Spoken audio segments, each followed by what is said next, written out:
नमस्कार दोस्तों, मैं अरुण बंकुल उन्नयन प्रकाशन के इस YouTube चैनल पर आप सबों का हार्दिक स्वागत करता हूं, अभिनंदन करता हूं।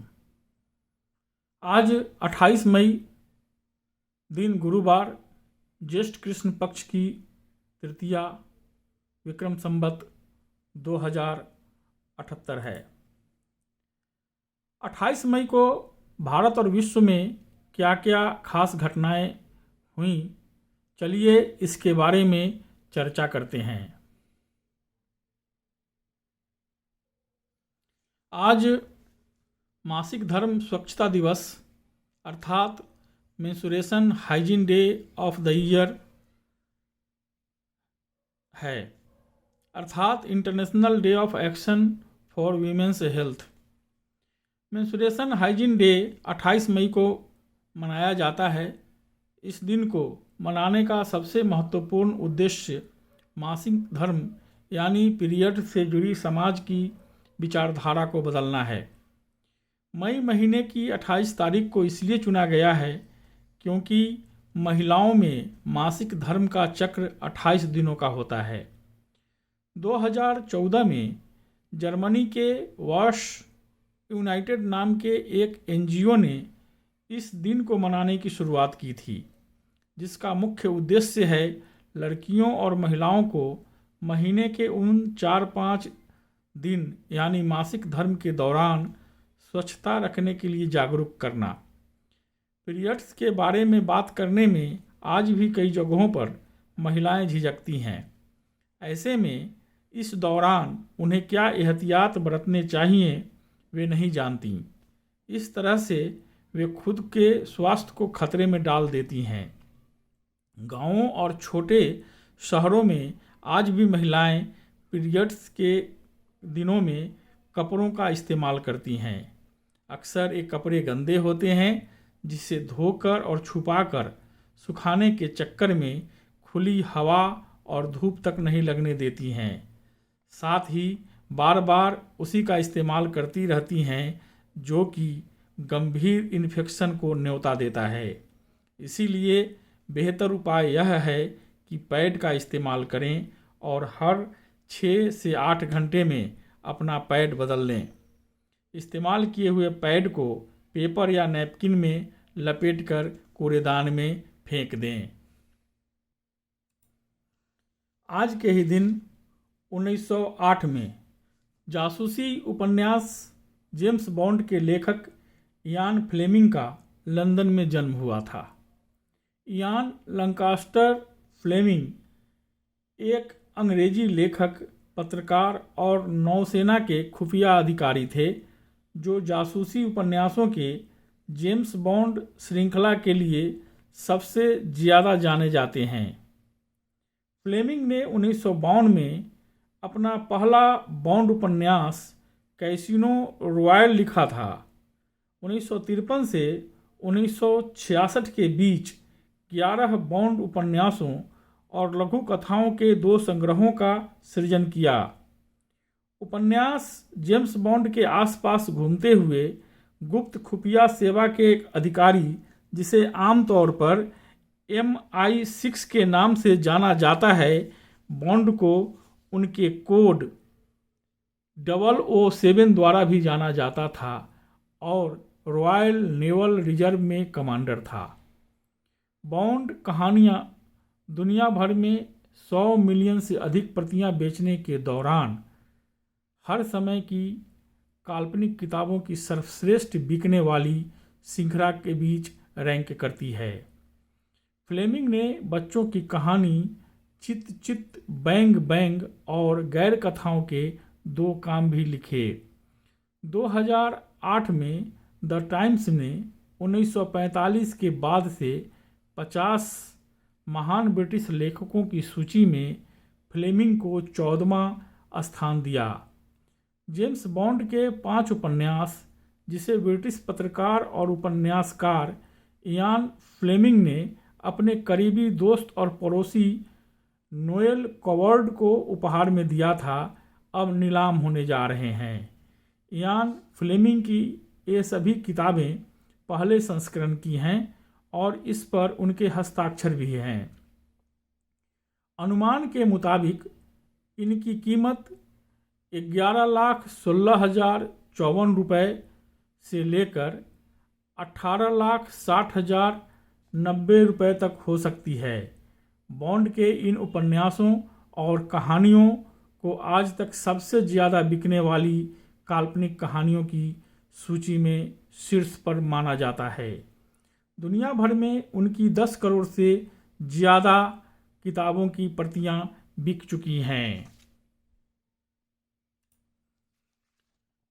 आज के ही दिन 1959 में 2 अमेरिकी बंदरों ने अंतरिक्ष की सफल यात्रा की। इन दोनों बंदरों का नाम एवल और बेकर था। हालांकि अंतरिक्ष में नासा ने 1942 में पहले बंदर अल्बर्ट को भेजने की कोशिश की थी, लेकिन उड़ान के दौरान दम घुटने से उसकी मौत हो गई। एवल और बेकर को 1959 में अंतरिक्ष में भेजा गया था। वे पहले बंदर थे जो वापस जिंदा लौटे थे। वापसी के बाद एवल ज़्यादा दिन जिंदा नहीं रही। जब डॉक्टरों ने उसके स्किन से इलेक्ट्रोड हटाने की कोशिश की तो उसकी मौत हो गई। लेकिन बेकर न सिर्फ सुरक्षित लौटी बल्कि 25 साल और जिंदा रही। बेकर 1984 में 27 साल की उम्र पूरी करके विदा हुई। आज के ही दिन 1883 में स्वतंत्र वीर राष्ट्रवादी नेता विनायक दामोदर सावरकर का ग्राम भागोर जिला नासिक में जन्म हुआ था। हिंदू राष्ट्रवाद की राजनीतिक विचारधारा को विकसित करने का बहुत बड़ा श्रेय सावरकर को जाता है। वे एक वकील, राजनीतिज्ञ, कवि, लेखक और नाटककार भी थे। उनके राजनीतिक दर्शन में उपयोगितावाद, तर्कवाद, प्रत्यक्षवाद, मानवतावाद, सार्वभौमिकता, व्यावहारिकता और यथार्थवाद के तत्व थे। सावरकर ने 10,000 से अधिक पन्ने मराठी भाषा में तथा 1,500 से अधिक पन्ने अंग्रेजी में लिखा। इनकी 40 पुस्तकें बाजार में उपलब्ध हैं। The Indian war of independence 1857 Savarkar द्वारा लिखित पुस्तक है, जिसमें उन्होंने सनसनीखेज व खोजपूर्ण इतिहास लिखकर ब्रिटिश शासन को हिला दिया था। अमेजन के संस्थापक जेफ बेजोस ने कहा है कि वे 5 जुलाई को CEO का पद छोड़ देंगे। अमेजन को इंटरनेट बुक स्टोर से ऑनलाइन शॉपिंग क्षेत्र की दिग्गज कंपनी बनाने वाली बेजोस ने कहा कि अमेजन के कार्यकारी एंडी जेसी 5 जुलाई को CEO की भूमिका संभाल लेंगे। बेजोस ने अमेजन के शेयरधारकों की बैठक के दौरान कहा कि हमने 5 जुलाई की तारीख को चुना है क्योंकि मेरे लिए इसका भावनात्मक महत्व है। उन्होंने बताया कि ठीक 27 साल पहले 1994 में इसी दिन अमेजन की स्थापना हुई थी। हालांकि CEO का पद छोड़ने के बाद वे कार्यकारी अध्यक्ष की नई भूमिका में रहेंगे। बेजोस ने कहा है कि उनके पास अन्य परियोजनाओं के लिए अधिक समय होगा, जिसमें उनकी अंतरिक्ष अन्वेषण कंपनी ब्लू ओरिजिन, उनके द्वारा चलाए जाने वाले परोपकार के काम और वाशिंगटन पोस्ट की देखरेख शामिल है। इस समय अमेजन में 13 लाख लोग काम करते हैं और ये दुनिया भर में करोड़ों लोगों और कारोबारों में सेवाएं देते रहेंगे। अमेरिका के मैसाचुसेट्स में राज्य में भारतीय मूल के एक परिवार ने ईमानदारी की मिसाल पेश करते हुए एक महिला को उसका लॉटरी का टिकट वापस कर दिया, जिसे वह बेकार समझकर फेंक गई थी, और इस टिकट ने महिला को रातों रात लखपति बना दिया। भारतीय मूल के परिवार की इस ईमानदारी के लिए खूब प्रशंसा हो रही है। विदित हो कि ली रोज फिएगा ने मार्च के महीने में लक्की स्टॉप नामक दुकान से लॉटरी का एक टिकट खरीदा था। यह दुकान साउथ विक इलाके में रहने वाले भारतीय मूल के एक परिवार की है। महिला अक्सर इस दुकान से टिकट खरीदती थी। फिएगा का लंच ब्रेक और वह जल्दी में थी। जल्दीबाजी में उसने टिकट का नंबर खुरचा और उसे देखकर लगा कि उसे लॉटरी नहीं मिली है, तो उसने लॉटरी के टिकट को फेंक दिया। न्यूयॉर्क पोस्ट ने अपनी खबर में बताया कि महिला ने जल्दीबाजी में टिकट पूरी तरह नहीं खुरचा था और यह टिकट बेकार टिकटों के बीच 10 दिनों तक रखा रहा। इसके बाद दुकान के मालिक के बेटे की नज़र उस टिकट पर गई। उसने देखा कि नंबर ठीक से खुरचा नहीं गया, तो उसने उस नंबर को खुरचा। खुरचने पर उसे देखा कि उसमें 10 लाख डॉलर का इनाम है। दुकान के मालिक मुनीश शाह ने कहा कि वे 2 रात नहीं सो पाए। फिर उसने भारत में अपनी मां से बात किया तो उन्होंने कहा कि टिकट वापस कर दो, हमें वह पैसा नहीं चाहिए। इसके बाद परिवार ने टिकट वापस करने का फैसला कर लिया। भारतीय रिजर्व बैंक ने अपने अकाउंटिंग साल को अब बदल दिया है। पहले यह जुलाई से माना जाता था, अब अप्रैल से माना जाएगा। आरबीआई की बैलेंस शीट की साइज 31 मार्च 2021 तक 57.08 लाख करोड़ रुपए की हो गई है। एक साल पहले यह 53.55 लाख करोड़ रुपए की थी।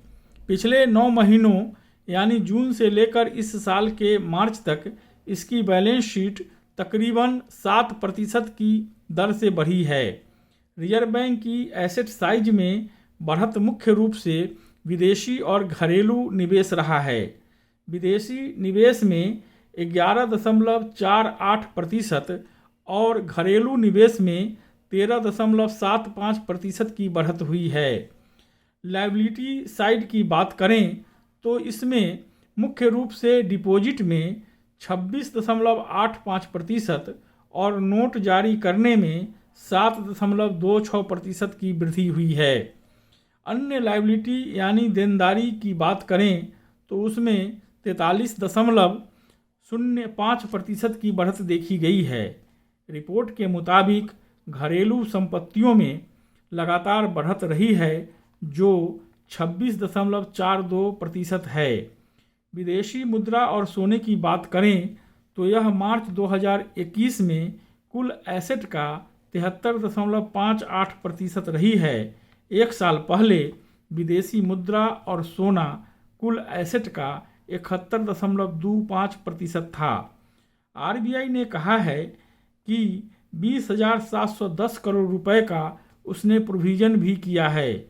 हालांकि एसेट डिपार्टमेंट फंड में कोई प्रोविज़न नहीं किया गया है। सोशल मीडिया प्लेटफॉर्म फेसबुक ने वादा किया है कि जो यूज़र बार बार गलत सूचना या फेक न्यूज़ फैलाएंगे उनके खिलाफ सख्त कार्रवाई की जाएगी। इसमें ऐसे यूजर्स के फेसबुक अकाउंट पर प्रतिबंध लगाना भी शामिल है। सोशल मीडिया पर गलत सूचना एक ज्वलंत मुद्दा है। ऐसी सूचनाओं को फैलने से रोकने के लिए सोशल मीडिया कंपनियों ने कई कदम उठाए हैं, लेकिन कोविड-19 के बारे में फैलाई जा रही गलत सूचनाओं ने इस मुद्दे की गंभीरता को समझाया है और कंपनियां इस मुद्दे को लेकर गंभीर हुई हैं।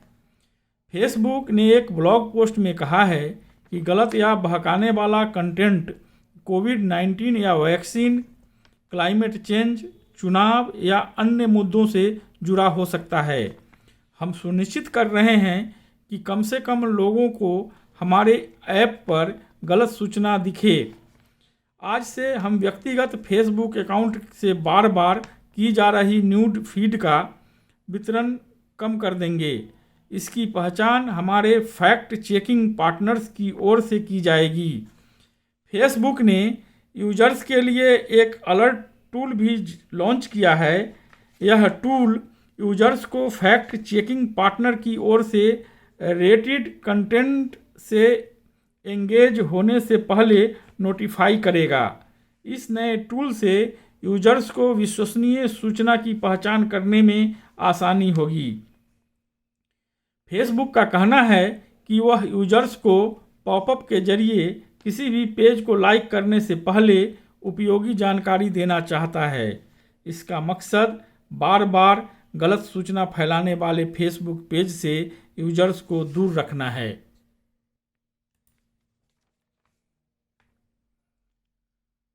संपूर्ण दुनिया में कई चमत्कारिक और रहस्यमयी पेड़ पौधे और लताएं हैं। उनमें से कई तो प्राकृतिक हैं और कई मनुष्य द्वारा निर्मित। आप दुनिया के सबसे लंबे, सबसे चौड़े या सबसे विशालकाय वृक्ष के बारे में तो जानते ही होंगे, लेकिन आज आप जानिए एक ऐसे वृक्ष के बारे में जिसे एक व्यक्ति ने ऐसा आकार दिया है कि दुनिया भर से लोग इसे देखने के लिए आते हैं। जी हाँ, इस पेड़ का नाम है एक्सेल एरलैंडसन वृक्ष। इसका आकार प्राकृतिक नहीं है। इसकी प्रसिद्धि का कारण यह है कि इसे बहुत ही सुंदर किस्म का आकार दिया गया है। इन वृक्षों को जिन व्यक्ति ने यह आकार दिया है उसका नाम है एक्सेल एरलैंडसन, इसीलिए इसे उसके नाम पर एक्सेल एरलैंडसन सर्कस ट्री कहते हैं। उन्होंने इस पेड़ को काटकर, मोड़कर अलग अलग तरीकों शानदार आकार दिया है। उनके अनुसार ये सर्कस ट्री हैं।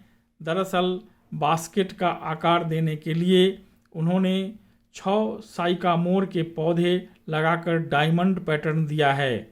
आजकल कई जगहों पर एक्सेल एरलैंडसन की इस तकनीक का उपयोग करके बाग बगीचों में पेड़ या वृक्षों को सुंदर आकार दिए जाने का प्रचलन भी चल पड़ा है। आप चाहें तो आप भी पेड़ों को इस तरह का आकार दे सकते हैं, लेकिन इसके लिए वे पौधे रहते हैं, तभी से इसकी प्लानिंग की जाती है।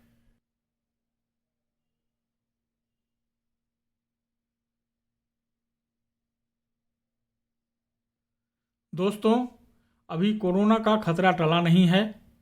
सभी लोगों से निवेदन है कि प्रोटोकॉल का पालन करें। सभी लोग वैक्सीन लगवाएं, स्वयं मास्क पहनें और दूसरों को भी मास्क पहनने को प्रेरित करें। 2 गज की दूरी बरकरार रखें। आज के लिए बस इतना ही। कल फिर मिलेंगे। मेरे इस चैनल को लाइक करें, सब्सक्राइब करें और हाँ, बेल आइकन को दबाना न भूलें ताकि मेरे नवीनतम वीडियो आप तक बेरोक टोक पहुंचता रहे। तब तक के लिए नमस्कार। जय हिंद, जय भारत।